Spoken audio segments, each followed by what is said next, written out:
सुखाचे आगर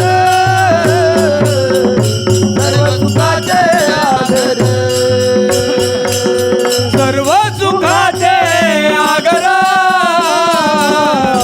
सर्व सुखाचे आगर बाप रखुमा देवीवर बाप रखुमा देवीवर बाप रखुमा देवीवर बाप रखुमा देवीवर तो हा विठ्ठल बरवा तो हा माधव बरवा तो हा माधव बरवा तो हा माधव बरवा तो हा विठ्ठल बरवा तो हा माधव बरवा तो हा माधव बरवा तो हा माधव बरवा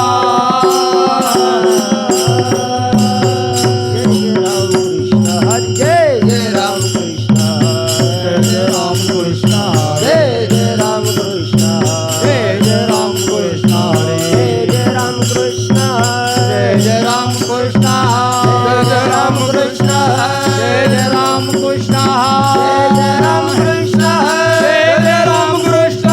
जय जय राम कृष्ण जय जय राम कृष्ण जय जय राम कृष्ण जय जय राम कृष्ण जय जय राम कृष्ण हरे जय जय राम कृष्ण जय जय राम कृष्ण हरे जय जय राम कृष्ण हरे जय जय राम कृष्ण हरे राम कृष्ण हरे जय जय राम जय जय राम जय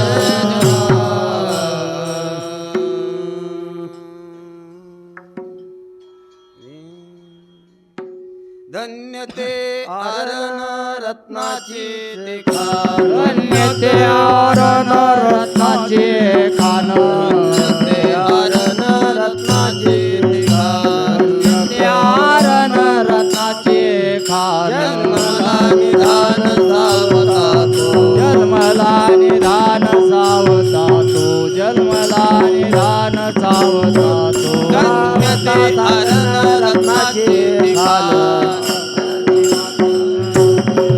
धन्य ते आरण रत्नाची खान धन्य ते आरण रत्नाची खान जन्मला निधान सावता तो जन्मला निधान सावता तो जन्मला निधान सावता तो सावता सागर प्रेमाचे आगर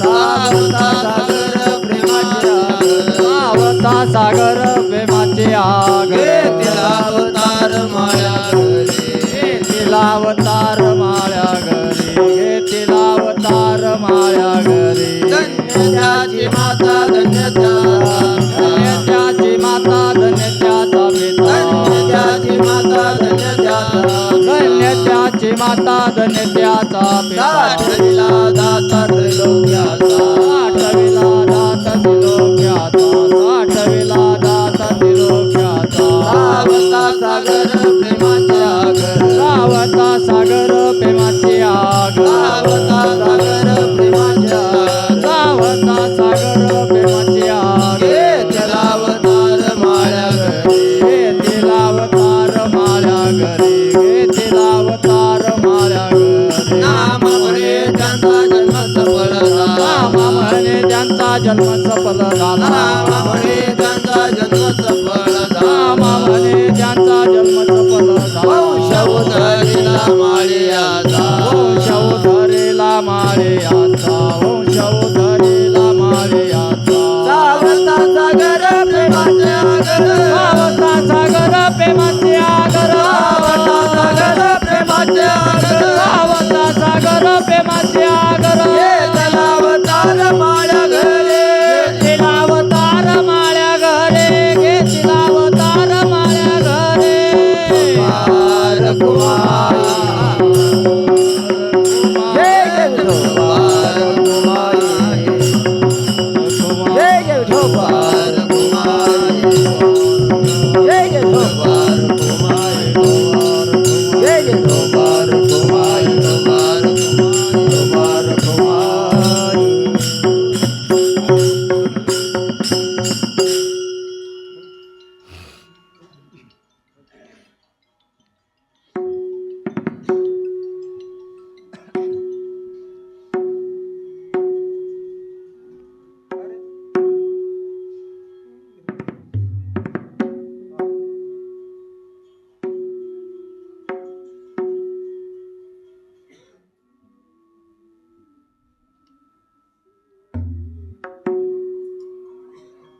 धन्य ते आरण रत्नाचीच खान, धन्य ते आरण रत्नाचीच खान, धन्य ते आरण रत्नाचीच खान, धन्य ते आरण रत्नाचीच खान, ते आरण रत्नाचीच खान, धन्य ते आरण रत्नाचीच खान, धन्य ते आरण रत्नाचीच खान, धन्य ते आरण रत्नाचीच खान, जन्मला निधान सावता तो, जन्मला निधान सावता तो, सावता सागर प्रेमाचे आगर, सावता सागर प्रेमाचे आगर, जन्मला निधान सावता तो, जन्मला निधान सावता तो, सावता सागर प्रेमाचे आगर, सावता सागर प्रेमाचे आगर, घेतला अवतार माळ्या घरी, घेतला अवतार माळ्या घरी, घेतला अवतार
घेतला अवतार माळ्या घरी, अवतार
धन्य ते आरण रत्नाची ती खाण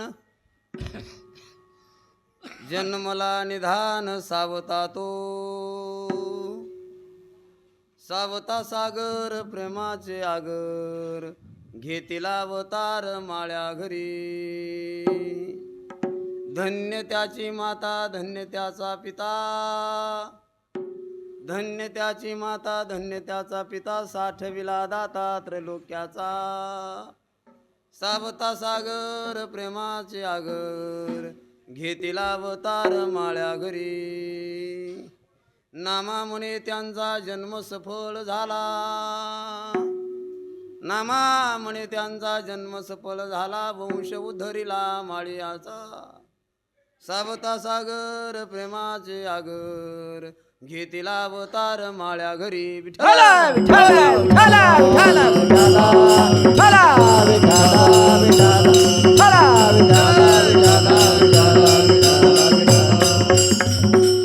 समचरण सरोजम सांद्र नीला बुधाभम जगन निहित पाणी मंडन मुंडनाम तरण तुलसीमाला कंदरम कंज नेत्रम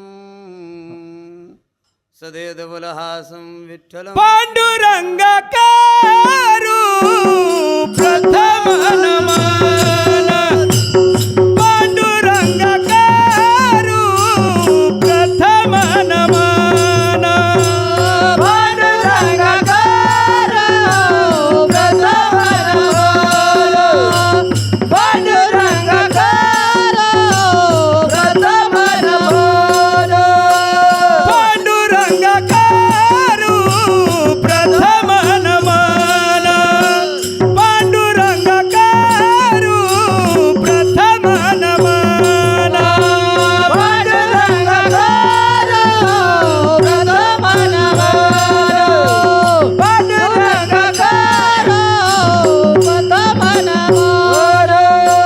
दुसरे चरण संताची आहे, दुसरे चरण संताची आहे, त्यांच्या कृपादाने कथेचा विचारू बाबाजी सद्गुरू दास तुका दुसरे चरण संताचिया दुसरे चरण संताचिया सतगुरुदाने कथेचा विचारू बाबाजी सद्गुरू दास तुका पांडुरंग करू प्रथम नमन दुसरे चरण संताचिया दुसरे चरण संताचिया पांडुरंग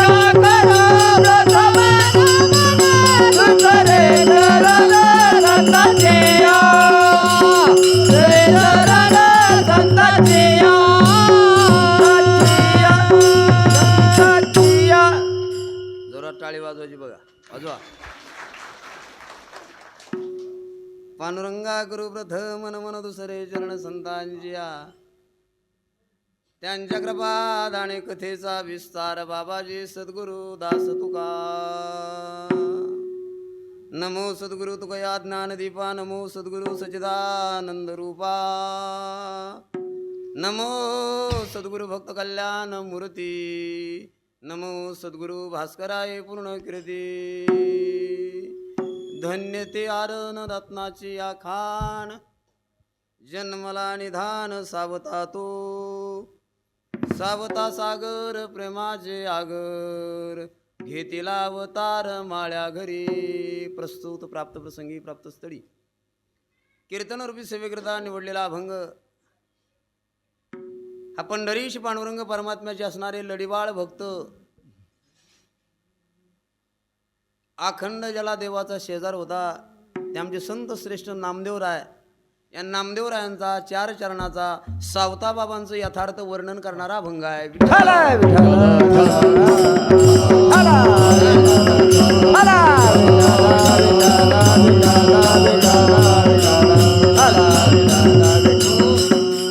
मायबापानं अभंग नामदेवरायाचा आहे आणि संत श्रेष्ठ नामदेवरायाच्या अभंगाच्या माध्यमातून सावता बाबांचं यथार्थ वर्णन करतात. नामदेवरायानं म्हणावं, धन्य ते आरण रत्नाची या खाण जन्मला निदान सावता तो. सावता बाबा ज्या आरण गावामध्ये जन्माला आलात ती भूमी धन्य आहे हे नामदेवरायानं म्हणावं. धन्य त्याची माता, धन्य त्याचा पिता, साठविला दाता. सावता बाबाच्या मायबापाला धन्यता नामदेवरायानं द्यावी. नामा म्हणे त्यांचा जन्म सफळ झाला आणि वंश उद्धरिला माळियांचा. माळियाच्या कुळात जन्माला आलेले सावता बाबा आपल्या वंशाचा उद्धार करतात आणि नामदेवराय खऱ्या अर्थानं यथार्थ वर्णन सावता बाबांचं करतात. पण या अभंगावर बोलण्यापूर्वी अल्पसा परिहार देणं गरजेचं आहे. तो परिहार म्हणजे असा, गेली अनेक वर्षापासून आपल्या गावामध्ये आदर्श गाव धोंद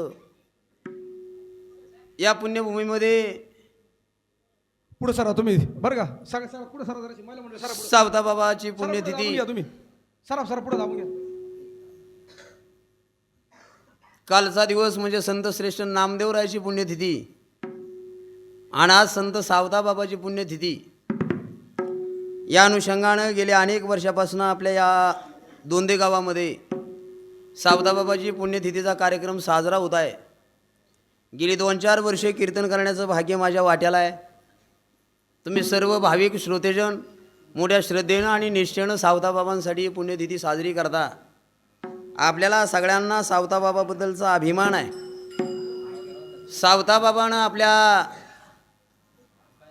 जनजागृतीसाठी जो भक्तिमार्ग दाखवला, तो कर्म सिद्धांत दाखवला. कामामध्ये राम कसा शोधायचा ही भक्ती खऱ्या अर्थानं सावता बाबानं आपल्याला दाखवून दिली आणि त्या मार्गानं आपल्याला जायचं आहे. कारण साधू संतांनं जे मार्ग दाखवले त्या मार्गानं जर गेलं तर अडथळा येत नाही. महाराज म्हणतात आम्हाला मार्ग दाखवला. काय केलं? मार्ग धावून गेले आधी दयानिधी संत, मार्ग धावून गेले आधी दयानिधी संत, मार्ग धावून गेले आधी दयानिधी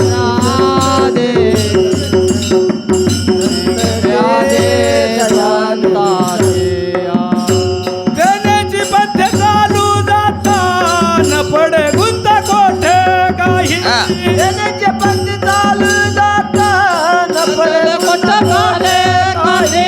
मार्ग धावून गेले आधी दयानिधी संत, मार्ग धावून गेले आधी दयानिधी संत, मार्ग धावून गेले आधी दयानिधी संत, मार्ग धावून गेले आधी दयानिधी संत, मार्ग धावून गेले आधी दयानिधी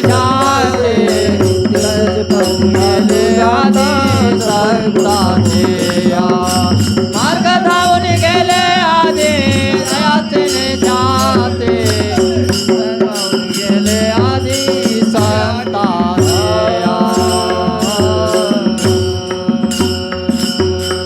महाराज म्हणतात मार्ग धावून गेले आधी दयानिधी संत ते. मग तेनेची पंथे चालू जाता न पडे गुंता कोठे काही. साधू संतांना जो मार्ग आपल्याला दाखवून दिला त्या मार्गाचं अवलंबन करून आपण जर भक्ती केली तर आपण ईश्वरापर्यंत पोहोचू शकतो असं सावता बाबा आपल्याला प्रतिपादन करतायत. सर्व ग्रामस्थ मंडळीला द्यावे तेवढे धन्यवाद आहे.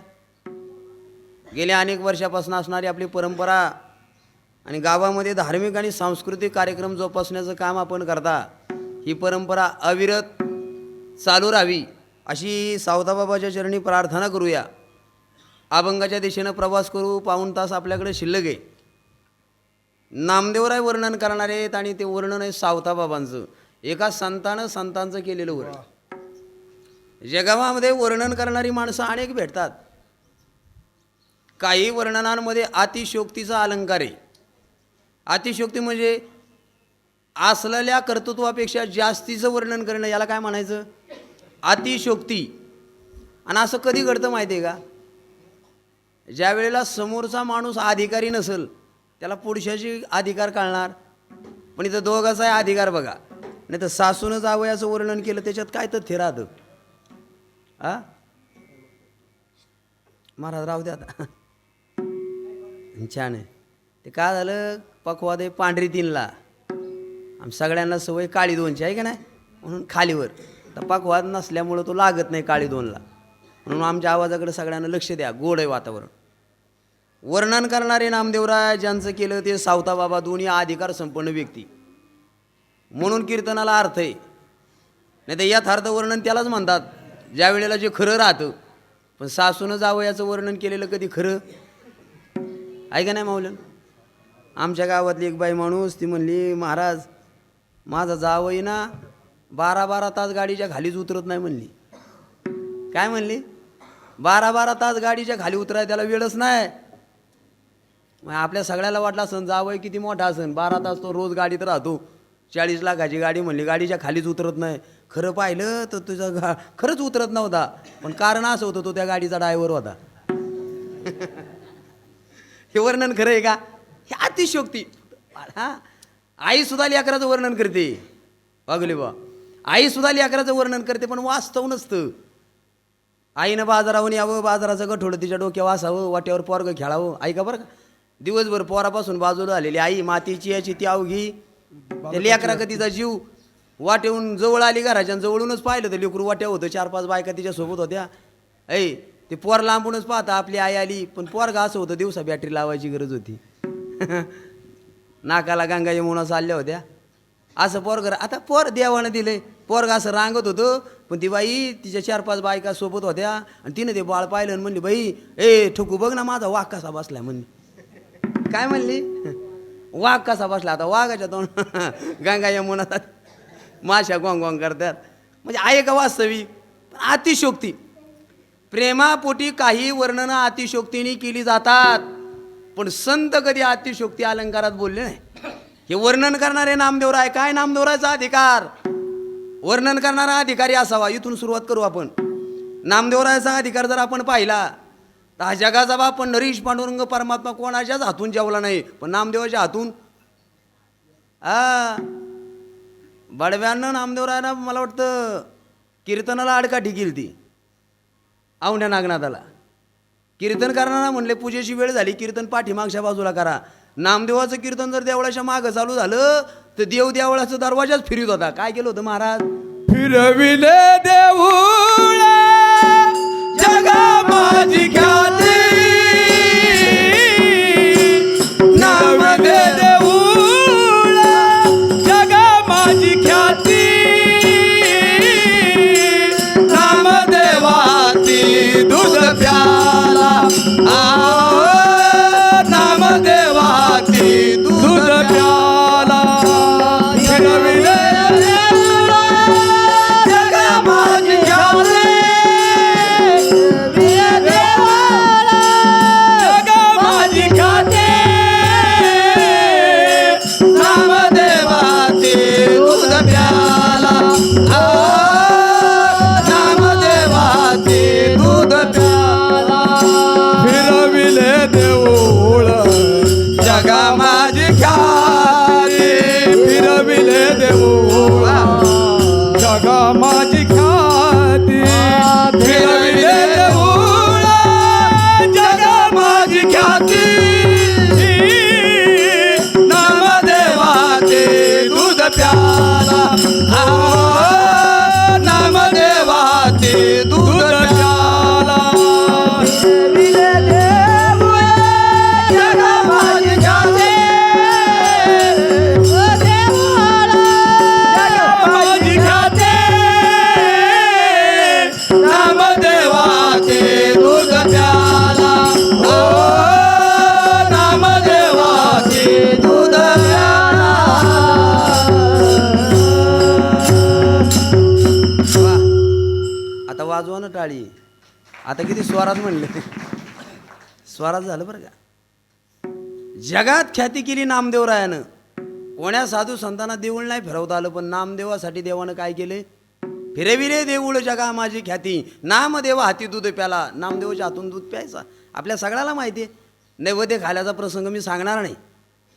वडील बाहेरगावी गेले, कपड्याचा व्यवसाय होता. काल नामदेवरायाची पुण्यतिथी, त्यांचा अभंग आहे. आज सावताबाबाची पुण्यतिथी, यांचं वर्णन आहे. वडील बाहेरगावी गेले म्हणून नामदेवाला नैवेद्य घेऊन जायची वेळ आली. आईनं म्हणावं नाम्या देवाला नैवेद्य खाऊ घाल बरं. 5 वर्षाचे नामदेवराय मंदिरात आले, नैवेद्य अर्पण केला, पाणी फिरवलं. देवा खा ना. खाईल का? आपण सणावाराला दाखवतो, खातो का? नाही खाल्लं देवानं. 5 वर्षाचा नामदेवा साहेबराव दादा नामदेवानं डोळ्यात पाणी आणावं, म्हणावं देवा मी लहान आहे म्हणून खात नाही का रे? तरी देव खाईना. मग नामदेवानं सांगितलं देवा जर आता तू नैवेद्य नाही खाला आणि मी जर हा नैवेद्य घेऊन माघारी गेलो तर आई मला मारील बरं. मग आईचा मार खाण्यापेक्षा सांगू का देवा? ऐका नामदेवाचा भाव काय होता ते म्हणले देवा आईचा मार खाण्यापेक्षा मी तुझ्या पायाशी डोकं आपटीन बघ, देह जावा अथवा राहो. नामदेवरायाचा भाव पाहिला आणि देव जेवला, खाला नैवेद्य. आणि रिकामं ताट घेऊन नाम्यानं घरी येऊ. आईने विचारावं नाम्या काय केलं रे नैवेद्य? आई देवानं खाला. आई म्हणली अरे रोज तुझा बाप नेतो, कधी खाला नाही. खाला म्हणतो तू कोणाला तरी देऊन आला. एवढ्यात बाप कपडे विकून आला होता. आईनं सांगितलं हा म्हणतो देवानं नैवेद्य खाला ना. नामाशेटी म्हणले 12 वर्ष झालं मी रोज पूजा करतो, नैवेद्य अर्पण करतो, कधीच नाही खाला. काय दुधाळे महाराज म्हणले खाला म्हणतो. परत ये म्हणले याच्या हातात नैवेद्य. दुसऱ्यांदा नैवेद्य दिला. आई म्हणली दुधाची वाटी घे. दुधाची वाटी घेऊन नामदेव चालला मंदिरात आणि पांडुरंगाच्या समोर दुधाची वाटी ठेवली. नामदेव पुन्हा म्हणायला लागले देवा आता एवढं दूध प्या ना. पिल गाव न जाणतेपणाने केलेली भक्ती देवाला कळते, पण जाणीवपूर्वक केलेली भक्ती त्याला मान्य नाही. तो मला जाणीवपूर्वक म्हणतोय खा, अधिकारानं म्हणतोय पे, नाही पिला. मग नामदेव पुन्हा रडायला लागला. सांगितलं पांडुरंगा मग अशी म्हणत होतो नैवेद्य नाही खाला तर आई मारीन, डोकं आपटीन, पण तुला खरं सांगू आता जर दूध नाही प्याला तर बाप काठी घेऊन आला ते लई मारीन. हा भाव पाहिला, भाव देवाला लागतो भाव. नामदेवाचा भाव पाहिला आणि दूध प्याला, त्या नामदेवरायाचा अधिकार. नामदेवराय बरोबरीचे संत सावता बाबा. नोये हा महिमा संतांचा महिमा नोये हा सामान्य महिमा संतांचा, नवे हा सामान्य महिमा संतांचा. नैवेद्य हातीचा मूर्ती जेवी. नोहे हा सामान्य महिमा संतांचा, नैवेद्य हातीचा मूर्ती देवी. नैवेद्य हातीचा मूर्ती देवी. नैवेद्य हातीचा मूर्ती देवी. साधू संतांचा महिमा सामान्य पद्धतीनं घेता येत नाही. त्यांच्या हातून देव जेवला. ज्या नामदेवरायाच्या हातून देव जेवायचा, अखंड द्याला देवाचा शेजार होता. आणि त्याच नामदेवरायाच्या बरोबरीचे संत सावताबाबा म्हणून वर्णन करण्याचा अधिकार. सावताबाबा 12व्या शतकातले. इसवी सन पाहिलं तर 1172. शक आणि इसवी सनात फरक आहे. मला वाटतं शके 1172 पण इसवी सन 1200 सावताबाबाचा जन्म कालावधी. सावताबाबाच्या बरोबरीचे संत ज्ञानोबाराय, गोरोबा काका, सावताबाबा, गोरा कुंभार हे एका कालावधीतले 12व्या शतकातले संत. आणि सगळ्यात वयानं ओढलोपार्जित असणारे सावताबाबा. माऊलींना सुद्धा वयानं मोठे होते सावताबाबा. मी असं चरित्र वाचलं ज्या वेळेला संतांची मांदियाळे यायची ना पंढरपूरला, सगळ्या संतांच्या मांदियाळेमध्ये सावताबाबा वयानं ज्येष्ठ होते. ज्या वेळेला बघा संत संमेलन भरलं आणि तिथं नामदेवाची परीक्षा झाली. ती परीक्षा गोरोबा काकानं घेतली होती. कोणी घेतली होती? गोरोबा काकानं. गोरोबा काकानं काय परीक्षा घेतली? ज्या वेळेला सगळे संत एकत्र आले, ऐका बरं का, सगळे संत एकमेकाच्या पाया पडत होते. बघा सगळे संत सगळे नामदेवाच्या पायाला वाकले. कारण नामदेवराय पंढरपुरात राहायचे, देवाचा शेजार होता, त्याच्या हातून देव जेवला सगळ्याला माहीत होतं. सगळे आले नामदेवाच्या पाया पडले, सगळेजण माऊली सकट. पण मुक्ताई नव्हती पाया पडली. कोण नाही पडली? आमचा माऊलीनं म्हणावं मुक्ते पाया पड ना. मुक्ताबाईनं सांगितलं दादा आपण सगळे त्याच्या पाया पडतो पण ती आपल्या पाया पडत. आणि पंढरपुरात असे पाया पडे जन एकमेका, पाया पडे जन एकमेका, पाया पडे जन एकमेका, पाया पडे जन एकामेका. पंढरीच्या लोका नाही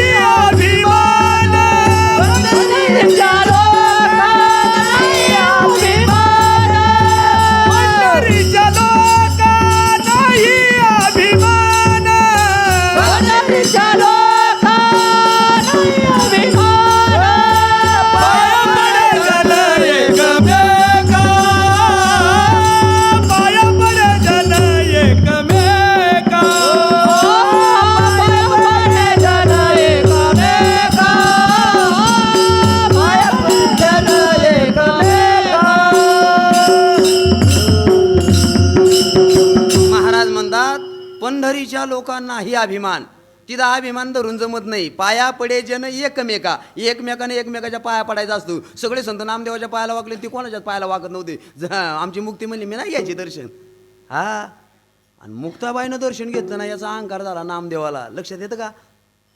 आणि मग गोरोबा काकानं परीक्षा घेतली, कारण अहंकार आला का वाया गेला. मग गोरोबा काकानं त्या सगळ्या संतांची परीक्षा घेताना सगळ्याच्या डोक्यात थापाडणं. आता ते कुंभारच होते, त्यांच्याकडे मडकं घडवायचं, थापाडणं ते थापाडणं डोक्यात मारायचे. आणि जसं नामदेवाच्या डोक्यात थापाडणं पडलं ते रडायला लागलं. आणि गोरोबानं सांगितलं हा कच्चाही, काय म्हणले? हा गोरा म्हणे कच्चा राही लागे बाई, शून्य भरी नाही भाजी याला. हे गोरोबा काकाचं प्रमाणे. गोरोबा काका म्हणले हा शून्यभर सुद्धा हे मडकं भाजलेलं नाही. आणि नामदेवाचा झाला अपमान. आता बरं सभेच कसा मानल्यावर तो म्हणला मी रोज देवळात राहतो, देव माझ्या हाताने जेवतो, देव माझ्या संग बोलतो, कोणा संग अजून बोलला नाही, जेवला नाही, आणि तरी मी कसा आहे जवळ आलं पांडुरंगाशी रडून सांगायला लागलं, देवा मला सगळ्या संतांमध्ये कचं ठरवलं रे. देव म्हणले नाम्या खरंच तू कचा आहे. हा, तुला अजून ओळख नाही माझी खरी.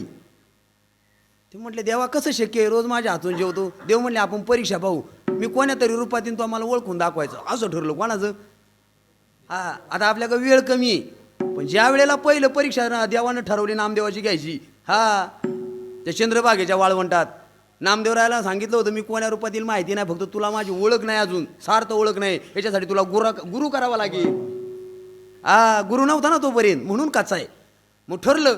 पण ज्या वेळेला नामदेवरायाची परीक्षा घ्यायला पांडुरंग परमात्माला पहिला आला होता मलंगाच्या वेशात. कायच्या वेशात? मलंगाच्या वेशात. त्याच्याबरोबर 4-5 कुत्री होती. हा, आणि ज्या वेळेला आलं आता ते मलंगाचं शरीर मळकं कपडे, हा, आणि नामदेवाचा स्वयंपाक चालू होता. त्याला माहित होतं देव येणार आहे, पण कुठल्या रूपात यायचं हे त्याला कळाना ना. आणि जेव्हा मलंगाला पाहिलं तो मलंग म्हणला मला काहीतरी इथं खायला मिळेल का. हा मला देव यायचा आहे, या शा वेशात आलाय तू बाबा, पटकन चालता होय. हा म्हणला मी जायला आलो नाही, खायला आलोय. तुम्हाला माय का खायला काहीच नाही, बघा सगळं होतं. बघा देव कशी परीक्षा घेतो, काहीच खायला नाही.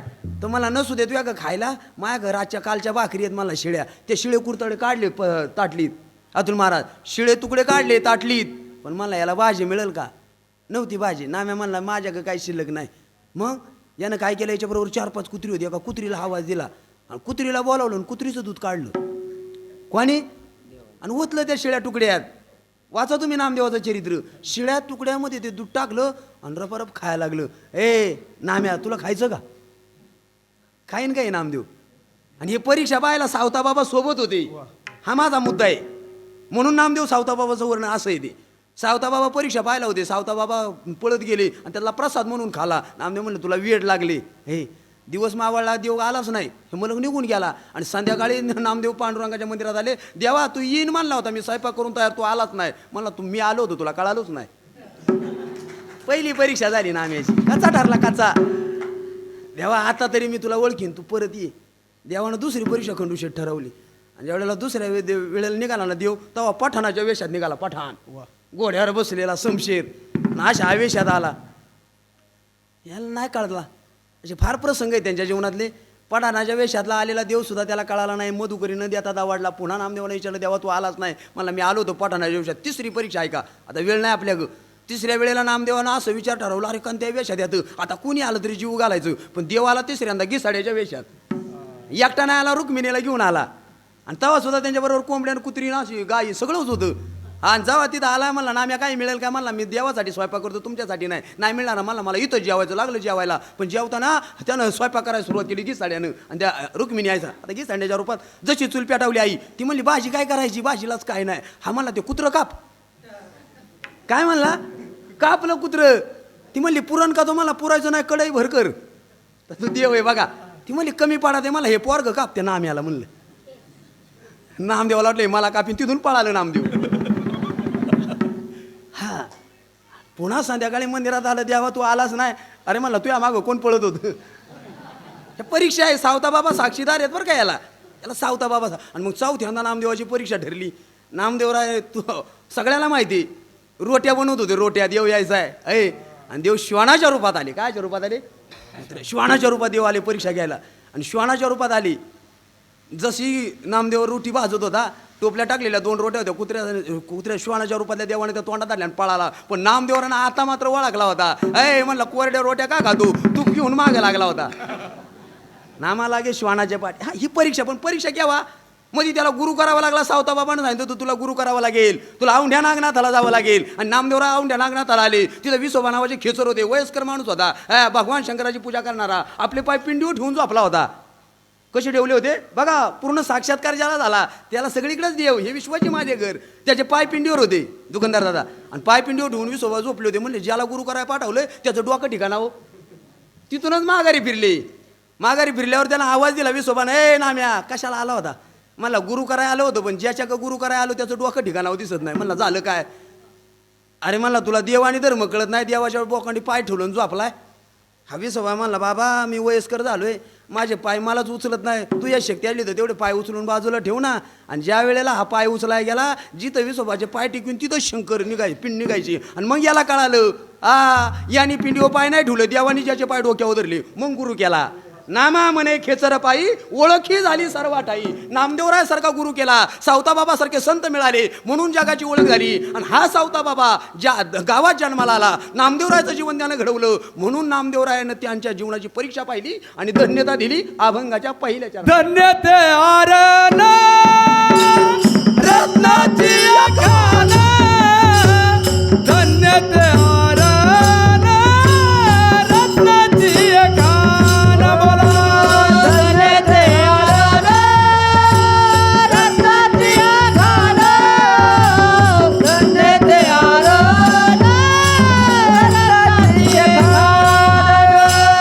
धन्य ते आरण रत्नाची खान, धन्य ते आरण रत्नाची खान.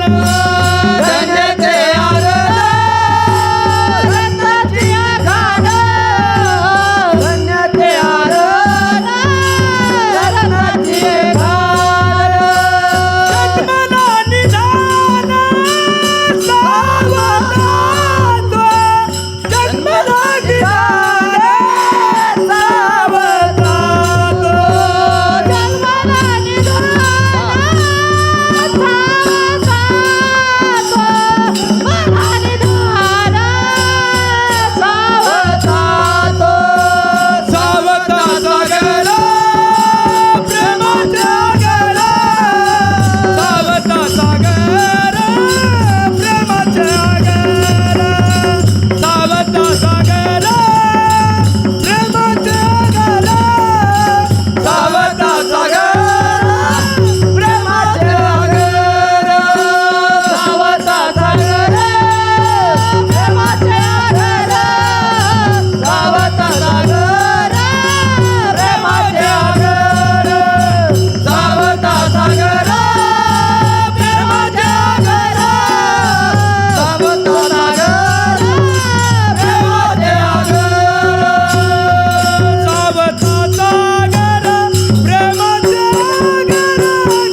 मला निदान सावता, जन्माला निदान सावता सावता सागर प्रेमाचे आगर. घेतला अवतार माझ्या घरी, घेतला अवतार माझ्या घरी.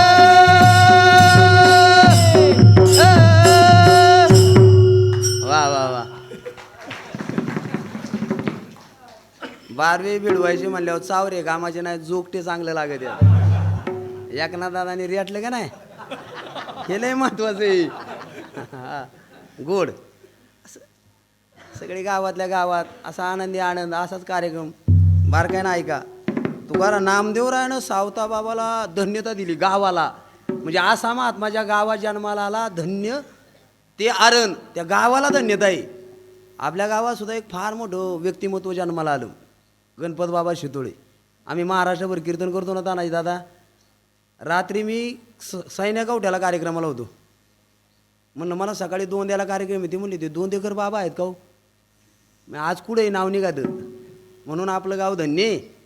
ज्या वेळेला एखादा महात्मा आपल्या गावात जन्माला येतो ना, त्या गावाला धन्यता. नामदेवरायानं सावता बाबाच्या गावाला पहिले धन्य ते आरण, रत्नाची खान, त्याला रत्न म्हटले.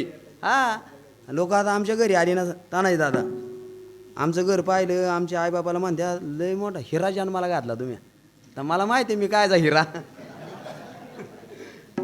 असं आहे. हाय की नाही महाराज.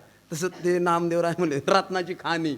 एकटे सावताबाबा नाही, त्यांच्या दैवत म्हणजे अखंड वारीची परंपरा आहे. त्यांच्या आजोबाचं नाव आहे दैवमाळी. काय नाव आहे?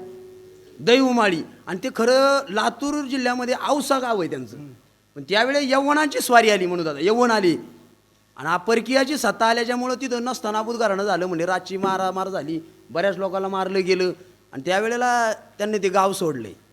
मग ते इथं पंढरपूरपासून जवळ आहे आरणगाव, 15-20 किलोमीटरावर आहे. तिथं येऊन त्यांचे वडील राहिले. त्यांच्या वडिलाचं नाव आहे परसोबा, त्यांच्या आईचं नाव आहे नांगीताई. हा, आणि त्यांच्या पुढे हा पोरगा जन्माला आला, पण सहजासहजी नाही आला. दैवमाळीपासून जी पंढरपूरच्या वारीची परंपरा होती पांडुरंगाची, ती अगदी परसोबापर्यंत चालू होती. आणि परसोबानं 50 वर्ष वाऱ्या केल्या, तवर मूलबाळ नव्हतं. जसं तुकोबारायचं चरित्र आहे ना, तसंच सावताबाबाचंही काहीच बदल नाही. जशी बोलोबानं कनकाईनं 40 वर्ष वारी केली, तशी परसोबानं नांगीताईनं 50 वर्ष वारी केली. आणि 50 वर्षाच्या वारीचं फल म्हणून पांडुरंगानं प्रसाद दिला. ऐसा पुत्र देगा गुंडा, त्याचा तिही लोकी झेंडा. हा, नांगीताईनं देवाकडे मागितलेला पोरगा आहे. आणि काही चरित्रात असा उल्लेख आहे, जसे तुकोबाराय म्हणजे आगंद होते, तुकोबाराय म्हणजे भक्त प्रल्हाद होते, तुकाराम म्हणजे उद्धव होते, बरोबर आहे का? तुकाराम महाराज म्हणजे नामदेवराय होते. अशी अवतार परंपरा आहे. तशीच सावताबाबाची सुद्धा परंपरा सांगितली जाते. हा, सावताबाबा सुद्धा 3 जन्मात भगवंताबरोबर अवतार कार्य घेतलेली. सावताबाबा सामान्य नाही, आईनं मागितलं. जाऊ द्या, त्याच्या गावाला धन्यता आहे. धन्य ती आरण रत्नाची ती. बरं का धन्यता दिली माहिती आहे का? आज जगामध्ये सगळे संत आपण पाहतो, सगळे संत देवाच्या भेटीला जातात, पण एकमेव संत असे झाले देव त्याच्या भेटीला येतो. हा, आपण देवाच्या भेटीला जातो याच्यात मला नवल नाही वाटत, पण देव त्याच्या भेटीला येतो म्हणजे केवढं आश्चर्य आहे. तुम्ही सावताबाबा आरणगावाला पांडुरंगाची पालखी जाते अजूनही. पण प्रसंग असा आहे, त्याला ना कुर्मदासाचं निमित्त होतं का नाही.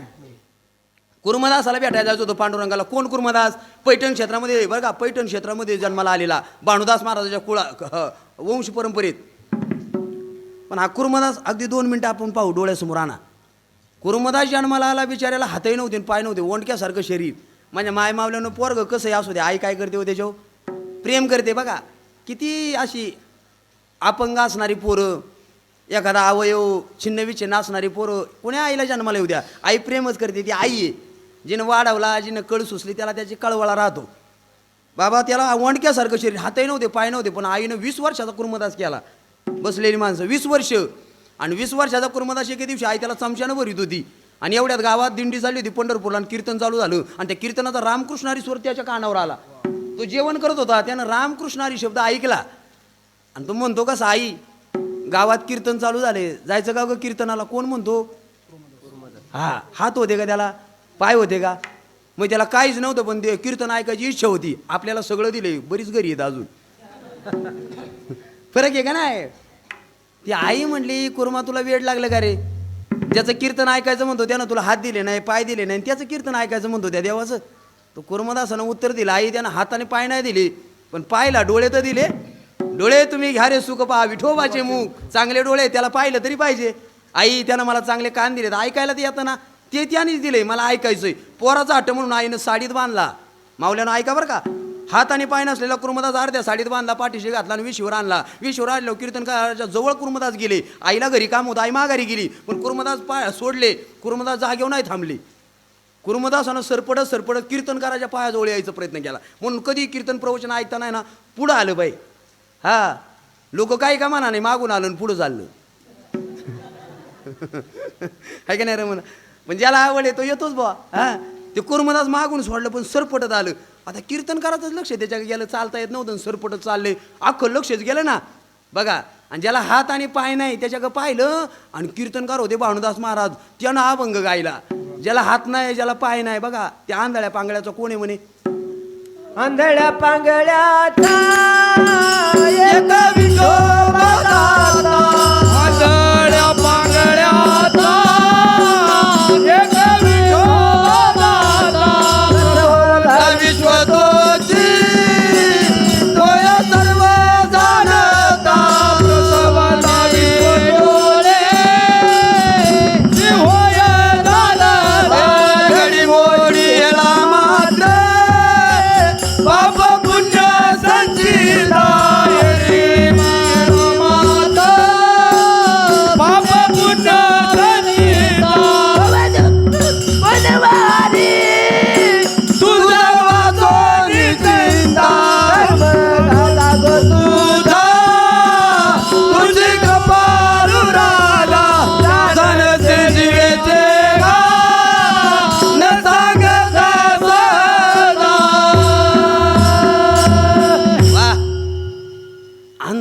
पांगळ्याचा एक विठोबा दाता. कीर्तनकारानं सांगितलं ज्याला हात नाही, ज्याला पाय नाही, त्याला हात देणारा आणि पाय देणारा एकच मालक येतो. विटीवर उभा आहे. कुठे? पंढरपूरला. एवढंच ऐकलं बरं का मावल्यानं. आणि कीर्तन संपलं आणि भानुदास महाराजाच्या पायावर डोकं टेकवलं कुर्मदासानं. आणि भानुदास महाराजांना विचारलं, कुर्मदास येताना आई घेऊन आली होती, आता घरी कसं जायचं रे बाबा? त्याच्या डोळ्यात पाणी आलं. म्हणला, महाराज मला घरी नाही जायचं. मग तुम्ही तर म्हणले पांगळ्याला पाय देतो ना, आंधळ्याला डोळे देतो ना, हात नसणारा हात देतो, मला त्याला भेटायला जायचंय. बघा एका कीर्तनातला बदल आपण किती ऐकल्यात. हा हा हा हे लय महत्वाचं आहे. एका कीर्तनाचा परिणाम झाला आणि त्याला इच्छा झाली. बांडे महाराज म्हणला जायचंच पांडुरंगाला भेटाय. हात होते का, पाय होतं का, तरी इच्छा झाली. निघाला सरपटत. भानुदास महाराजांना आश्चर्य वाटलं. दुसऱ्या दिवशी दिंडी पुचली ना, ते पंढरपूरला चालली होती. ज्या गावात जातील त्याच्या गावात निरोप कळायचा, तुमचा कुणीतरी निष्ठावंत भक्त पुढं सरपटत चाललाय. त्यांनी निरोप दिला, एवढी माणसं येणार आहे, जेवण करा, निवारा करा, सगळं तयार असायचं. भानुदास महाराजाला आश्चर्य वाटलं. 11 दिवसाचा प्रवास केला. 11 दिवस. आणि 11 दिवसात आमच्या कुर्मदासानं अन्नाचा कण खाला नाही आणि पाण्याचा घोट घेतला नाही. का माहिती आहे? त्याला वाटलं अन्न पाणी घालं तर मलमूत्र बाहेर पडेल. घरी असताना माझी आई माझी सफाई करायची, रस्त्यानं जर विष्ठा बाहेर पडली तर मला साफ करायला येईन कोण? माझी दुर्गंधी चालन. अन्नही घालं नाही, पाणी घालं नाही. 13 दिवस सरपटला सापासारखा. शरीर रक्तबांबाळ झालं. बघा एवढी निष्ठा असली पाहिजे. कोणासाठी नाही ना देव येत बाबा. 11वा दिवस उजाडला आणि पुढं जायला त्राणच नाही. त्राणच नाही, शक्तीच राहिली नाही. सगळं शरीर खरबाडलं होतं. काट्याकुट्यानं लोटांगण्या घेत चाललेला कुर्मदास. रक्तबांबाळ शरीर झालं. अन्नाचा कण नव्हता. प्राण कंठात आला. त्याला असं वाटलं आता मरून गेलेलं बरं. ऐका बरं का, एवढी अवस्था झाली पाहिजे. तुकाराम महाराज म्हणे, जीवना वेगळी मासोळी तैसा तुका तळमळी. पाण्यातून काढलेला मासा पाण्यात जाण्यासाठी तडफडत राहतो, तसा देव भेटण्यासाठी माणसाची तळमळ झाली पाहिजे. कुर्मदासाचा असं अंतकरण पिळवटून आलं, पांडुरंगा मला मरण दे. पण मनात आलं, मी जर मरून गेलो आणि माझ्या भक्तीला तो पावला आणि तो मला भेटायला तर त्याला पाहायचं कोण? काय इच्छाशक्ती आहे. एवढी इच्छाशक्ती दांडगी असली पाहिजे, तो येणारच. मी भागवतात असा एक प्रसंग वाचला, ज्या वेळेला भगवान कृष्ण परमात्मा ते गोकुळ सोडून चालले, केव्हा उद्धव त्यांना न्यायला आला होता महाराज. आता उद्धवानं रथ आणला, तो रथ पाहिला आणि देवानं लगेच आवरावर केली आणि उद्धवाबरोबर निघाला. त्याला कंसाला मारायला जायचं होतं ना. पण गोकुळ सोडून भगवान कृष्ण परमात्मा चालला आणि गोपाळ गवळणी काय झाल्या, त्या विरहाचं वर्णन विरहण्याच्या गवळणी रडायला येतं माणसाला. अशी ती अवस्था होती. सगळे गोपाळ आणि गवळणी रडत होत्या. देवाला पावत नव्हतं. उद्धव रथ हाकीत होता. देव मागं बघत होता. हे सगळे रडत होते. वेशीवर गेला आणि म्हणला, उद्धव रथ थांब, अक्रूरा. हा अक्रूर होते. हा. आणि ज्या वेळेला तो रथ थांबला, देवाला सगळ्या गोपाळ गवळणींना सांगायचं होतं, बाबांनो तुम्ही रडू नका, माझ्याकडे लक्ष देताय. आमचा भगवान परमात्माने वर हात केले आणि सांगितलं, बाबांनो तुम्ही रडू नका, मी तुम्हाला भेटायला परत येईल. हा शब्द देवानं दिला आणि देव निघून गेले. पण देव परत नाही आले बरं का. आले नाही देव. मग त्याचे मित्र रोज वाट पाहिजे. आजही तुम्ही जर गोकुळात गेलात ना, ते राधे राधे कृष्ण कृष्ण सारखं भजन करतात, अजून देवाची वाट पाहतात, पण देव परत गोकुळात आला नाही. हे दुर्दैव. पण ज्या वेळेला ते सोडून गेले, त्याचा एक मित्र आहे मधुसूदन. कोणाचा? कृष्णाचा.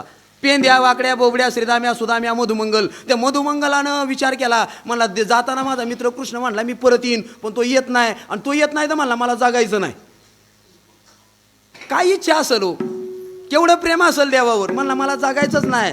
तो एके दिवशी पाठ उठला आणि यमुनीच्या तीरावर गेला. मला यमुनीच्या डोहात उडी टाकायची, देव संपवायचा, देवासाठी मरायला तयार आहे. पण तिथं गेला आणि त्याच्या मनात विचार आला, मी जर आज उडी टाकली, मी जर मरून गेलो आणि उद्या कृष्ण गोकुळात आला तर त्याला पाहायचं कोण? परत जगण्याची इच्छा परत आला. तशी इच्छा कोणाला झाली? कुर्मदासाला. मला मरून जावं असं तर वाटत आहे, पण यदा कदाचित तो जर आला तर त्याला पाहायचं राहून जाईन. तसाच प्राण कंठात ठेवला आणि पडून राहिला. आणि एवढ्यात भानुदास महाराजची दिंडी तिथून चालली. बरोबर आहे ना. ते भानुदास महाराज वारकरी चालले आणि त्यानं पाहिलं श्री संताच्या माथाच्या आपलं डोकं परत पायावर टाकावलं आणि सांगितलं, एवढा करा उपकार, सांगा ना माझा नमस्कार सांगाल भानुदास महाराज. देवाला म्हणावं तुमचा निष्ठावंत भक्त तुमच्या भेटीला येतोय, पण त्याच्या शरीरामध्ये त्राण नाही हो. तुमचं दर्शन झालं का माझा एवढा निरोप सांगा. आणि तेच भानुदास महाराज पंढरपुरात पोहोचले. बघा, पोहोचल्याबरोबर चंद्रभागेचं स्नान केलं, पुंडलिकाचं दर्शन घेतलं, महाद्वाराच्या रांगेत लागले आणि देवाचं भेट झाली. हा, देवाची भानुदास महाराजाची भेट झाली. कंठी प्रेम दाटे नैनी निर लोटे हृदयी प्रगटे रामरूप. एक रूप झाले ते. आणि ज्या वेळेला समाधान झालं, पण त्यांच्या ध्यानात आलं, भानुदास महाराज म्हणले, पांडुरंगा तुझ्या भेटीनं मी समाधान पावलो, पण तुझा एक निष्ठावंत भक्त तुझ्या भेटीला येतोय, पण त्याचा हात नाही, त्याला पाय नाही, प्राण कंठात आलाय. कुर्मदास नाव देवानं ऐकलं आणि देवानं विटेवरनं उडी मारली. बघा देव भक्तासाठी काय करतो. बहु आहे करुणावंत अनंत हे नामजा. आमच्या भक्त प्रल्हादासाठी त्यानं हाक मारल्याबरोबर उडी टाकली. घालून या तंब पुढे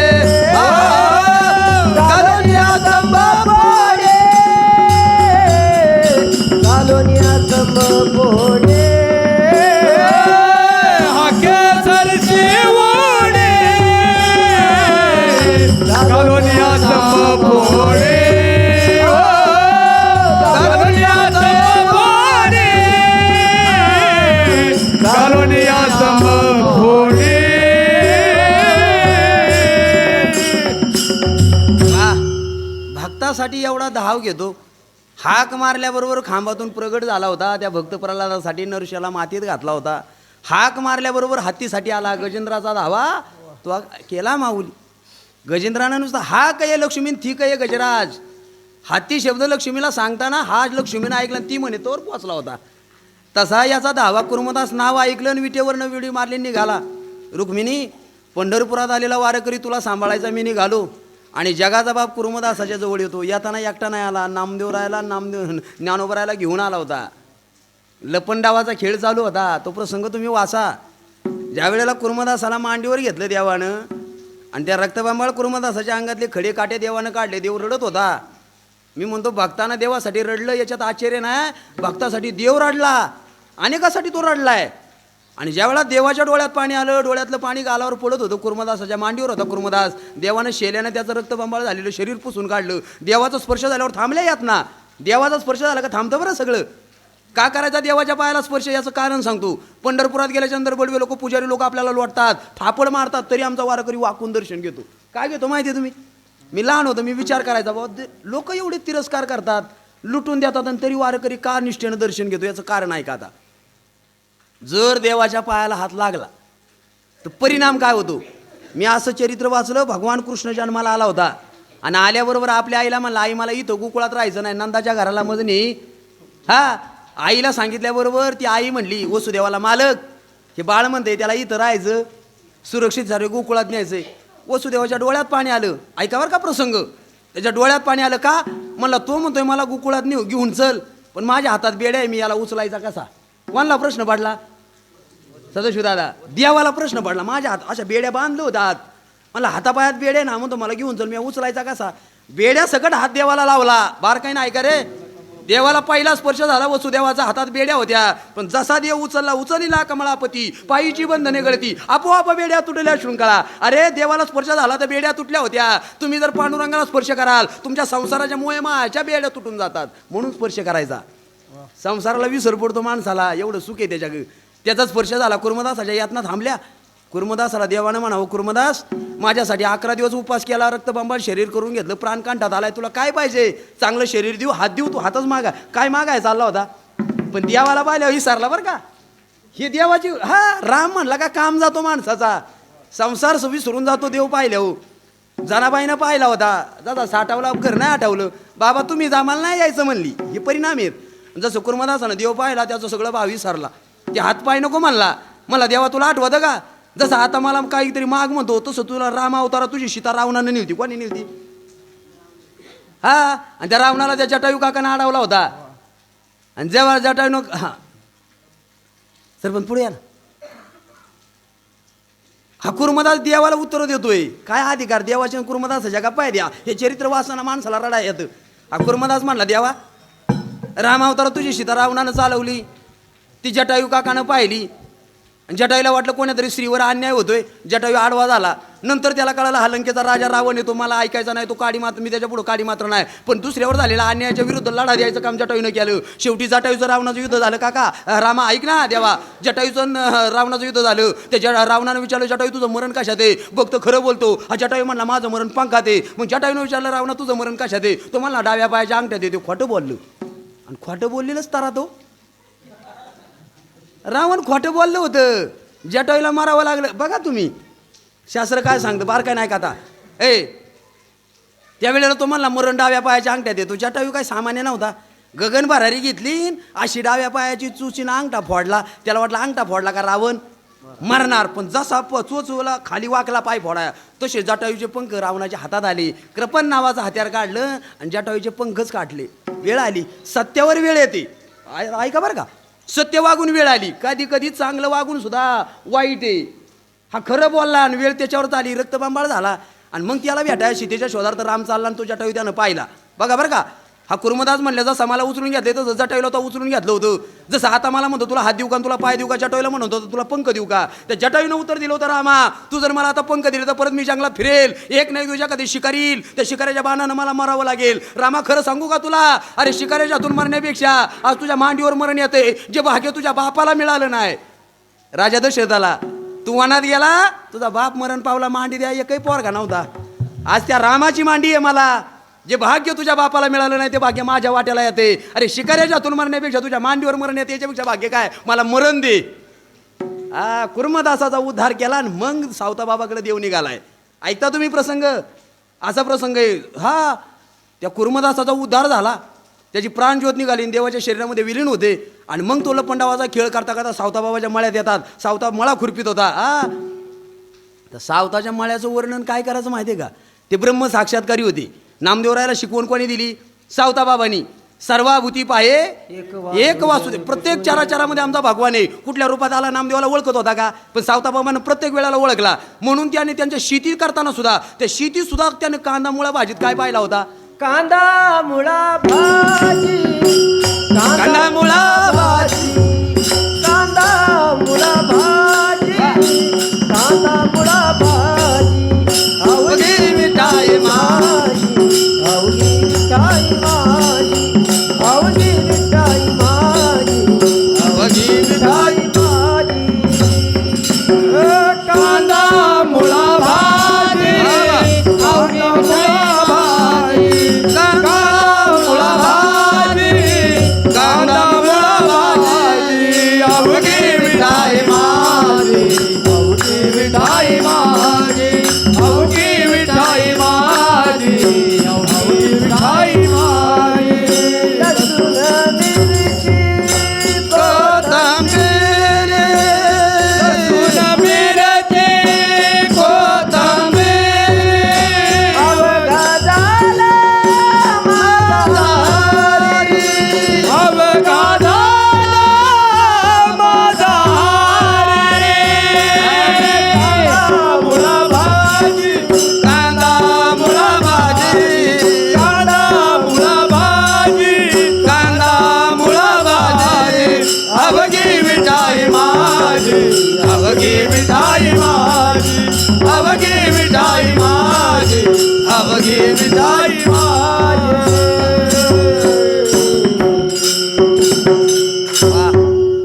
माय बाबानो, आमच्या सावता बाबाला ब्रह्म साक्षात्कार झाला होता. सावता बाबानो गुरु नाही केला, साक्षात पांडुरंगाचा हात त्यांच्या डोक्यावर होता. आणि त्या दिवसापासून चरा सावता बाबाला पांडुरंग दिसत होता. म्हणून विठ्ठल जळी स्थळी बरला, विठ्ठल जळे जळे वरला, रीता थांबला, नाही उरला, रीता ठाव नाही उरला. आज म्या दृष्टीने पाहिला, आज म्या दृष्टीने पाहिला. विठ्ठल विठ्ठल, विठ्ठल म्हणता रे ताप, वा वा, विठ्ठल म्हणता रे ताप, विठ्ठल विठ्ठल, विठ्ठल माता रे नाम, विठ्ठल माते रे नाम. जगातल्या अणुरेणूमध्ये आमच्या भगवंताचं वास्तव्य आहे. ईश्वर घटाघटामध्ये आहे. हा भाव सावता बाबाचा होता. म्हणून कांदा मुळा भाजीत त्याला पांडुरंग दिसत होता. मोठ नाडा विहीर दोरी, अवघी व्यापिली पंढरी, असं म्हणणारे सावता बाबा. आणि या सावता बाबाची परीक्षा घ्यायला चाललीत बघा देव. नामदेवरायाला धडा शिकवायचा होता. नामदेवराय ज्ञानोबराय लपंडावाचा खेळ चाललाय. देव गुप्त झाला, कुर्मदासाचा उद्धार झाल्यावर. आणि गुप्त झाल्यावर देव दिसे ना. देव स्वतः देव आले होते ना सावता बाबाच्या मळ्यात. मागं नामदेवराय आणि ज्ञानोबराय शोधत चालली. यानं सावता बाबाला पाहिला आणि देवानं म्हणावं, सावता ए सावता, माझ्या मागं चोर लागले म्हणे. सावता बाबाने विचार केला, हाच जगातला सगळ्यात मोठा, हा पुराण प्रसिद्ध, याच्यासारखा चोर आहे का. तो म्हणतो माझ्या मागं चोर लागले. ते सावता बाबा होते, हुशार होते. ते म्हणले मळ्यात लप मानावं, तर मळ्याला असं होतं हा मळा माझा, माझेपणा येतो. ऊसातलं म्हणायचं ऊस माझा आहे म्हणला कायतच नको. जसे तुकाराम महाराज म्हणले ना देव माझा बाकीच्याला माझं नाही म्हणले, तसं म्हणलं तू माझा आहे कायतच लपू नको. मग मला लपाया जागा देशील म्हणले देईल ना. कुठं? मग कोण म्हणतो खुरपीत होते, कोण म्हणलं वेळा हातात होता आणि गवत कापीत होते. पण मला वाटतं खुरप्यानं नसेल फाडलं, पण वेळानं पोटकन पोट फाडलं असं. सावताबाबानं पोट फाडलं होतं. बाबा देवा लपाय एवढी भक्ती आहे का कोणाग? कोणासाठी नाही ना देव येत.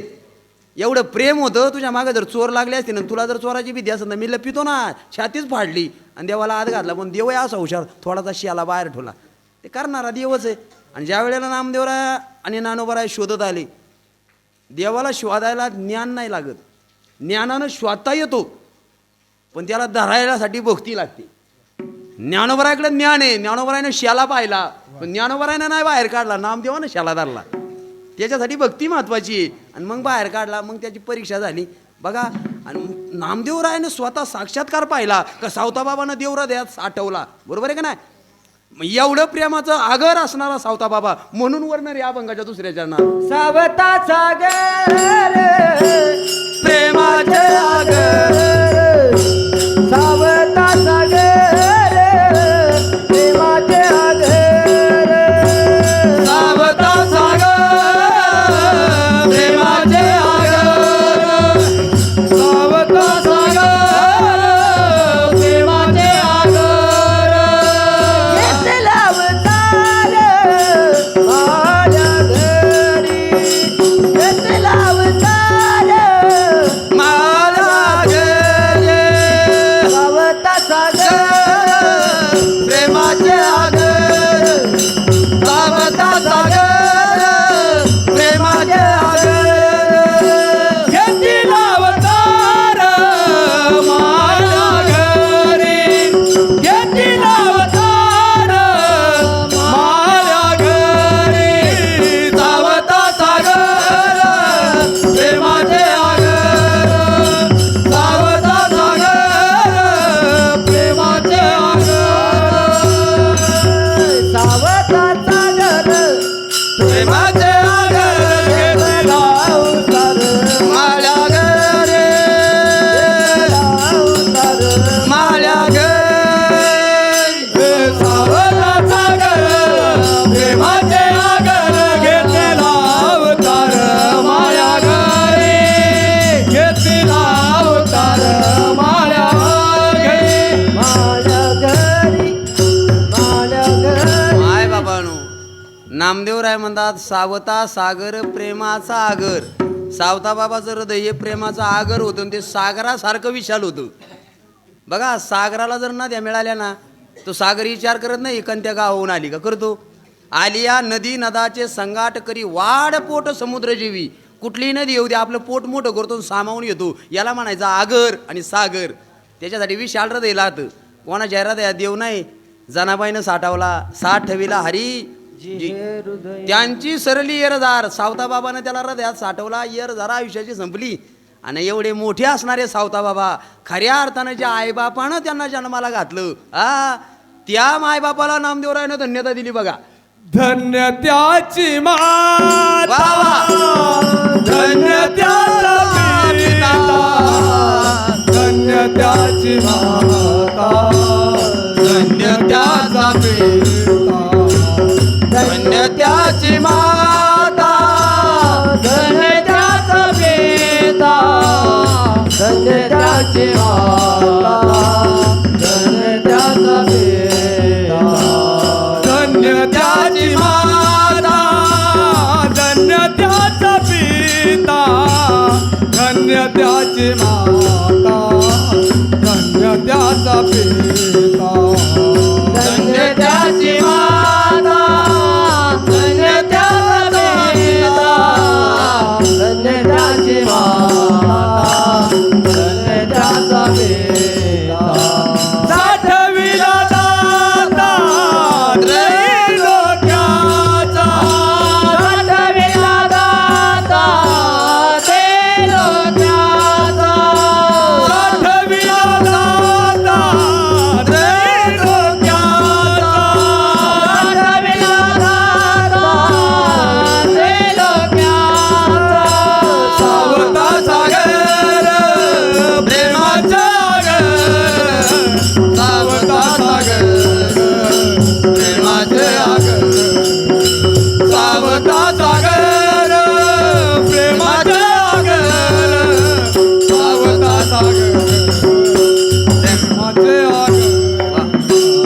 सावता सागर प्रेमाचे आगर सावता सागर प्रेमाचे आगर सावता सागर प्रेमाचे आगर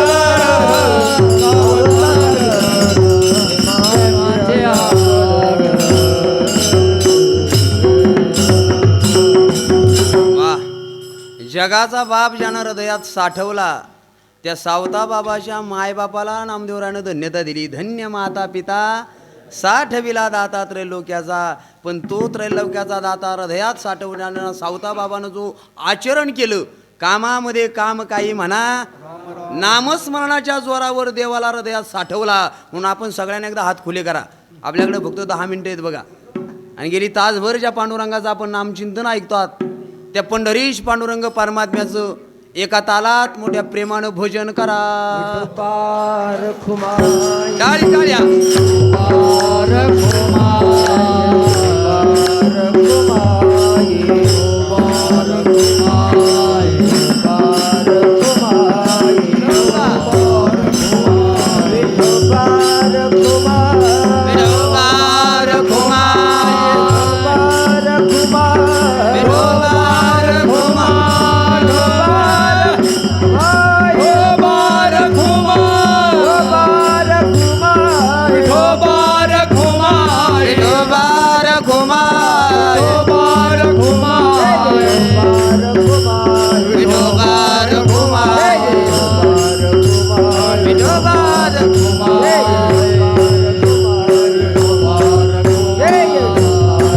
खुमाई, विठोबार विठोबार खुमाई विठोबार खुमाई विठोबार खुमाई विठोबार खुमाई विठोबार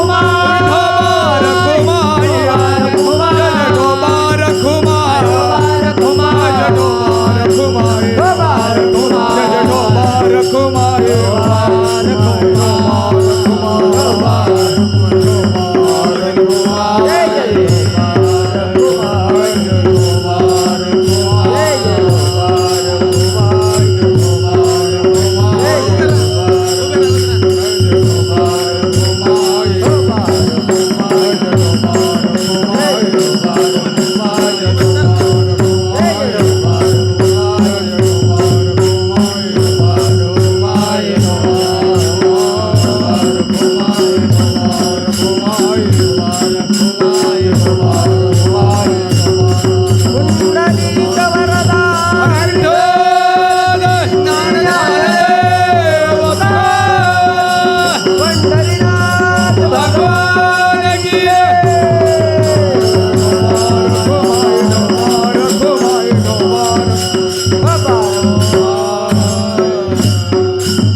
मायबाबांनो, बरोबर 12 वाजलेले आहेत बघा.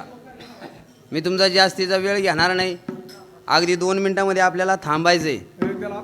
कोण्या मायबापाच्या धन्यता दिली जाते? 2-3च वाक्य ऐका. जगाच्या पाठीवर न भूतो न भविष्यते अशी कर्म करणारे ज्या काही व्यक्ती जन्माला येतात, जे अवतार सिद्ध पुरुष असतात, त्यांच्याच मायबापाला धन्यता दिली जाते. आजही आपण समाजामध्ये जर पाहिलं, चांगलं कर्तृत्ववान लेकरू जन्माला आलं तर आपण म्हणतो कोणाचं आहे, खरंच आहे बाबा असं बोललं जातं का नाही? म्हणून सावता बाबानं जगाच्या विरहित कर्म केले. कुठल्या पद्धतीची वारी न करता, त्यांच्या घरी वारीची परंपरा होती, वारी केलीच नाही असं नाही, पण भगवान परमात्म्याची अशी भक्ती केली. सगळे संत देवाकडे गेले पण देवाला त्यांची दखल घ्यावी लागली. हे जगातले विरहित कर्म आहे. म्हणून तुकोबा नामदेवराने त्यांच्या आईवडिलाला धन्यता दिली. मी म्हणतो जगामध्ये अशी फार लेकरे. मी तुम्हाला 2 उदाहरणं साधी देतो. जनाबाईनं देवहृदयात साठवला, धन्य आहे तिचे माता पिता. छत्रपती शिवाजी महाराजांना स्वराज्य घडवलं, धन्य आहे त्यांचे माता पिता. महात्मा गांधी आज पैशाच्या नोटेवर चित्र आहे, फोटो आहे आज गांधीजींचा, जगाच्या कल्याणासाठी देह घातला, धन्य आहे त्यांचे मातापिता. सगळे इतिहासकाराची सुवर्णाक्षरात नावं वाचा, सगळ्यांचे मातापिता धन्य आहेत. मला आज गोड एक दृष्टांत आठवला म्हणून बोलतो बरं का, घेतो वेळ. काय झालं, म्हणजे स्वामी विवेकानंद आपल्या सगळ्यांना माहिती आहे. स्वामी विवेकानंद वाघोले महाराज. आणि ज्या वेळेला स्वामी विवेकानंदांना शिकागोची धर्मपरिषद जिंकली, मी हा प्रसंग 100 वेळा आपल्याला मांडलाय. ते गीतेवर बोलले होते, टाळ्यांचा कडकडाट झाला होता. माझ्या प्रिय बंधू आणि भगिनीनं त्यांचं वाक्य होतं, ते परीक्षा जिंकली होती त्यांना. पण ज्या वेळेला ती धर्मपरिषद स्वामी विवेकानंदांना जिंकली, ऐका बरं का कोणाला धन्यता दिली जाते, त्यावेळेला एक तरुण स्त्री स्वामी विवेकानंदांवर खुश झाली. हा प्रसंग कसा आहे. आणि ज्या वेळेला स्वामी विवेकानंद स्टेजवरनं खाली उतरणार, ती तरुणी उभी राहिली आणि हात जोडून विनंती केली, स्वामीजी मला तुमच्याशी लग्न करण्याची इच्छा आहे. काय म्हटली होती, मला तुमच्याशी लग्न करण्याची इच्छा आहे. आमच्या स्वामीजीनं हात जोडले, तुला का असं वाटलं माझ्याबरोबर लग्न करावं. कदम चेअरमन ती म्हटले, तुम्ही दिसायला एवढे देखणे आहात, दुसरी गोष्ट तुमचं जे वक्तृत्व आहे, सगळ्या लोकांना टाळ्या वाजवल्या, त्याच्यावर मी खुश आहे. मी जर तुमच्याशी लग्न केलं तर माझ्या पोटीसुद्धा असा पोरगा जन्माला येईल, तो सुद्धा इतका सुंदर वक्तृत्व करेन, एवढा सुंदर दिसेल. काहीच आहे तिची, मी जर लग्न केलं तर आपल्याला होणारं मुलगा एवढं सुंदर असेल. आमच्या स्वामीजीनं हात जोडल्याने सांगितलं, ताई तुला सांगितलं कोणी लग्न केल्यावर पोरगं होतं. काय म्हटले, तुला सांगितलं कोणी लग्न केल्यावर पोरगं होतंच. चुकून जर पोरगं झालं नाही तर तुझ्या मनातली वासना तशीच शिल्लक राहील. मी हात जोडतो बघ, तुला लग्न केल्यावर मुलगा होण्याची अपेक्षा करण्यापेक्षा या सगळ्या समाजासमोर मी तुला हात जोडून सांगतो, तू माझी आई आहे आणि मी तुझा पोरगा आहे, मलाच पोरगा मान. त्या सुंदर विचारानं घडलेला आपला महाराष्ट्र, आपला भारत देश आणि त्या भारताची संस्कृती, धन्य माता पिता. अजून एक वारकऱ्याचा दृष्टांत देतो, देऊ ना. तुम्ही म्हणा गोड बोलून वेळच काढित. मी तसा बॉस प्रामाणिक आहे. थोडं लेट चालू झालं का लेटच, कंटाळाच नाही हो. एका चियाव आहे बरं का, एरवी सगळी शिवाय नाश्ता चारा असतात, आग नाही. शिक्रापूरला दावा करून आलो, रात्री सायन्या गावठ्याला होतो आणि संध्याकाळी बैरवाडीला आहे. रोज 3 जागी पळायचं, जेवणाचं वेळेवर नाही. हा पण तरी मी काटकसर नाही करणार. हा रमण भाऊ, काटकसर नाही ना. हा कळलं त्यांना. लक्ष द्यावर का शेवटचं उदाहरण. आपण ज्या वारकरी संप्रदायाचा वसा आणि वारसा महाराष्ट्रभर राबवतो, आपला वारकरी संप्रदायाची सुरुवात आळंदीमध्ये ज्या जोगबाबाने केली. स्वामी विश्वनाथ दादा हे जोगबाबा पुण्याच्या एका बागेमध्ये ज्ञानेश्वरी वाचन करत होते. ज्ञानेश्वरी प्रवचन चाललं होतं आणि प्रवचनाला अशी भरपूर गर्दी. एका श्रीमंतानं पाहिलं तर जोगबाबाचं प्रवचन चाललंय आणि त्या प्रवचनाला लोकमान्य टिळक ऐकायला होते. कोण होते, लोकमान्य टिळक. त्या श्रीमंतानं विचार केला, मी लोकमान्य टिळकांना अनेक वेळा आपल्या घरी येण्यासाठी बोलावलं, पण ते काय घरी आले नाही म्हणे. म्हणजे बोलून आपल्या घरी येत नाही आणि हा माणूस प्रवचनाला येऊन बसतो. नेमकं प्रवचनात आहे काय, मग श्रीमंतांना त्या प्रवचनाची ताकद माहिती. ऐका बरं का, त्याला असं वाटलं या प्रवचनात आहे काय, पण त्यानं विचार असा केला दत्ताशेठ, तो म्हणला तसं बोलून लोकमान्य येत नाही, आपण काय करायचं, जो प्रवचन करणारा महात्मा आहे त्यालाच घरी बोलवायचं प्रवचन कराय, मग तर येईन का नाही. आता ऐका बरं का काय युक्ती. आणि त्या श्रीमंत त्या जोगबाबांकडे गेले आणि आमच्या बाबांना म्हणले, महाराज ओ रोज इथं प्रवचन करता बागेत, पण एक दिवस आमच्या घरी प्रवचन करा ना. ते म्हणले, अरे इथं श्रोत्यांची जागा आहे, ठरलेला नियम आहे, आमचं व्यासपीठ आहे, इथं श्रोते उपलब्ध होतात, त्यांची रोजची जागा आहे. ते म्हणले, जोगबाबा तुम्ही म्हणाल तेवढा पैसा देतो. काय म्हणले, म्हणाल तेवढा पैसा देतो. घरी गेलं, टांगा गाडी झोपली आणि गाडीत पैशाचं पोतं टाकलं. काय टाकलं, पोतं. त्या काळात सुट्टे पैसे होते, दुकानदार पोतंभर पैसे घेऊन आले, ₹1,00,000 होते त्याच्यात. जवळ आला आणि परत हात जोडले, जोगबाबा 1 दिवसाच्या प्रवचनाचं एवढं पोतंभर देतो, 2 दिवस आला तर 2 पोते, 7 दिवस आला तर 7 पोते देतो. आम्ही असतो तो. जोगबाबा म्हणले, पोत्याचं काय मला सांगतोय. तो श्रीमंत माणूस म्हणला, अमोल महाराज, जोगबाबा ह्या एका पोत्यामध्ये ₹1,00,000 आहेत. एका दिवसाच्या प्रवचनाला 1,00,000 देणारा पुण्यातला मी पहिला पठ्ठा आहे म्हणला. कोण म्हणला, तो श्रीमंत. जोगबाबांना हात जोडल्याने सांगितलं, ए श्रीमंता, तुझी श्रीमंतीची भाषा मला सांगू नको. एका प्रवचनाचे 1,00,000 देणारा तू जरी पुण्यातला पठ्ठा असला, या महाराष्ट्राच्या मातीमध्ये ₹1,00,000 देऊन सुद्धा त्या 1 रुपयाला 1,00,000ला लात मारणारा सुद्धा एकटाच पठ्ठा आहे. अशी रत्नच्या मायबापाच्या पुटी जन्माला आली. धन्य माता पिता. तयाची सावता बाबांना हृदयात देव साठवला. धन्य माता पिता. आणि ज्यांच्या वंशात हा कुळात जन्माला आला त्या वंशालाही धन्यता दिली नामदेवराने शेवटच्या चरणात. नाम मन त्याचा जन्म सफल वा वा. नाम मन त्याचा जन्म सफल मने जाता जन्म सफल झाला. नामा मने जाता जन्म सफल झाला. नाम मन त्याचा जन्म सफल झाला. नाम मन त्याचा जन्म सफल झाला. रामा मने जाता जन्म सफल झाला. रामा मने जाता जन्म सफल झाला. वंश उधळीला माळियाचा. वंश उधळीला माळियाचा. सावता सागर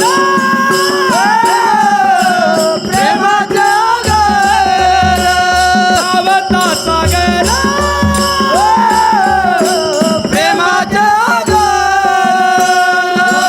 उदरेला माळेआचा. वंश उदरेला माळेआचा.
मायबापानो, यथामध्ये येत अवकाश आपण अभंगावर बोलण्याचा प्रयत्न केला. बरोबर आपली वेळ संपलेली आहे आणि सावताबाबाचा जो समाधीचा टायमिंग आहे तो सूर्योदयाचा आहे.